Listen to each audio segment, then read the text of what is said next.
Assalamualaikum warahmatullahi wabarakatuh. Nama saya Angelia Agustin dari kelas 4 dan absen 7. Saya ingin literasi bercerita. Asal mula Bukit Catu. Di pedalaman Pulau Bali terdapat sebuah desa yang subur. Di sana tinggal sepasang suami istri. Mereka bekerja sebagai petani. Menjelang musim panen, si suami berkata kepada istrinya, "Jika nanti hasil panen kita melimpah, buatlah tumpeng nasi yang besar. Kemudian undanglah tetangga untuk makan bersama." Istrinya pun setuju. Kedua suami istri itu pun berharap panen mereka melimpah. Tak lama kemudian harapan mereka terkabul. Si istri menyiapkan tumpeng nasi dan mengundang seluruh penduduk desa untuk makan bersama. Menjelang musim panen berikutnya, si suami berkata lagi kepada istrinya, "Semoga panen kita lebih banyak lagi, kalau bisa 3 kali lipat dari sebelumnya. Jika harapanku terkabul, buatkanlah 3 tumpeng nasi yang lebih besar dari sebelumnya."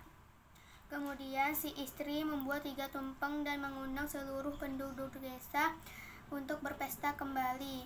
Beberapa hari kemudian si suami pergi ke sawah. Dalam perjalanan ia melihat seonggok tanah yang berbentuk seperti catu. Catu adalah alat menakar nasi yang terbuat dari tempurung kelapa. Aneh sekali, sepertinya kemarin gundukan tanah ini tidak ada, gumam si suami. Setelah pulang dari ladang, ia bercerita kepada istrinya. Kemudian ia mengajukan usul kepada istrinya, "Istriku, bagaimana kalau kita membuat beberapa catu nasi? Siapa tahu kalau kita membuatnya, hasil panen kita akan semakin melimpah." Saat itu, si istri rajin membuat catu nasi. Setiap catu nasi yang dibuatnya, ia niatkan untuk menambah hasil panennya. Namun, ada keanehan yang terjadi.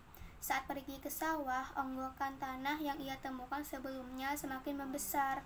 Rupanya, setiap si istri membuat catu nasi, saat itu pula onggokan tanah membesar. Sepasang suami istri itu pun tak menyadarinya. Bahkan si istri membuat catu nasi yang lebih besar setiap harinya. Lama-kelamaan onggokan tanah itu berubah menjadi sebuah bukit. Setelah si petani dan istrinya berhenti membuat catu nasi, onggokan tanah itu pun juga berhenti membesar. Sejak saat itu, onggokan tanah itu disebut dengan Bukit Catu.